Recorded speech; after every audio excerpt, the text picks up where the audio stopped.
अस्सलाम वालेकुम दोस्तों, राजपुर वॉइस में तव्हां सभिनी खे भली कार। हिन वक़्त जी अहम ख़बर सखर भरिसां ॿुॿरलो मां ख़बर साम्हूं अची रही आहे त जिथे प्रिया कुमारी समेत सिंध जे मुख़्तलिफ़ इलाइक़नि मां अगवा थियल 20 खां वधीक ॿारनि जी बाज़ेब लाइ प्रिया एक्शन कमेटी जे सॾ ते वारसनि ऐं शहरनि वॾो एहतजाज कयो आहे। एहतजाज कंदड़नि मर्कज़ी क़ौमी सराह बंदि करे छॾियो, जंहिं सबबु ॿिन्ही तरफ़नि खां ट्रैफ़िक जी रवां दवां सख़्तु मुतासिर थी वई। केतिरा ई मुसाफ़िर ट्रांसपोर्ट में गाॾियूं रोड ते फाथल नज़र आयूं।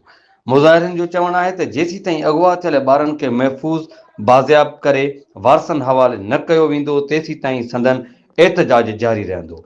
हिननि हुकूमत ऐं क़ानूनी लाॻाप इदारनि खे मुतालबो कयो त प्रिया कुमारी समेत सभिनी अगवा थियल ॿारनि खे फ़ौरी तौर बाज़ाब कयो वञे ऐं ज़िम्मेवारनि ख़िलाफ़ सख़्तु क़ानूनी कार्यवाही कई वञे। जेकॾहिं तव्हां जे हिन रूट ते सफ़र करण जो इरादो रखो था त महिरबानी करे मुब्तला रस्तनि जो इस्तेमालु करियो। सफ़र खां अॻु रोडनि जी ताज़ी सूरत-हाल ज़रूरु मालूम कंदा। अहिड़नि अहम ताज़ा तरीन ख़बरुनि सां राजपुर वॉइस खे फॉलो करियो ऐं असांजे वीडियो खे वधि खां वधि शेयर कयो। पंहिंजी कमेंट में राय ज़रूरु कयो। अस्सलाम वालेकुम दोस्तों, राजपुर वॉइस में तव्हां सभिनी खे भली कार। हिन वक़्त जी अहम ख़बर सखर भरिसां ॿुॿरलो मां ख़बर साम्हूं अची रही आहे त जिथे प्रिया कुमारी समेत सिंध जे मुख़्तलिफ़ इलाइक़नि मां अगवा थियल 20 खां वधीक ॿारनि जी बाज़ेब लाइ प्रिया एक्शन कमेटी जे सॾ ते वारसनि ऐं शहरनि वॾो एहतजाज कयो आहे। एहतजाज कंदड़नि मर्कज़ी क़ौमी सराह बंदि करे छॾियो, जंहिं सबबु ॿिन्ही तरफ़नि खां ट्रैफ़िक जी रवां दवां सख़्तु मुतासिर थी वई। केतिरा ई मुसाफ़िर ट्रांसपोर्ट में गाॾियूं रोड ते फाथल नज़र आयूं।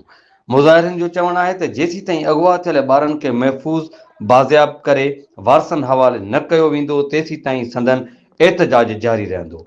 हिननि हुकूमत ऐं क़ानूनी लाॻाप इदारनि खे मुतालबो कयो त प्रिया कुमारी समेत सभिनी अगवा थियल ॿारनि खे फ़ौरी तौर बाज़ाब कयो वञे ऐं ज़िम्मेवारनि ख़िलाफ़ सख़्तु क़ानूनी कार्यवाही कई वञे।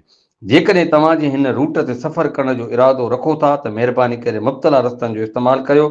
सफ़र खां अॻु रोडनि जी ताज़ी सूरत-हाल ज़रूरु मालूम कंदा। अहिड़नि अहम ताज़ा तरीन ख़बरुनि सां राजपुर वॉइस खे फॉलो करियो ऐं असांजे वीडियो खे वधि खां वधि शेयर कयो। पंहिंजी कमेंट में राय ज़रूरु कयो।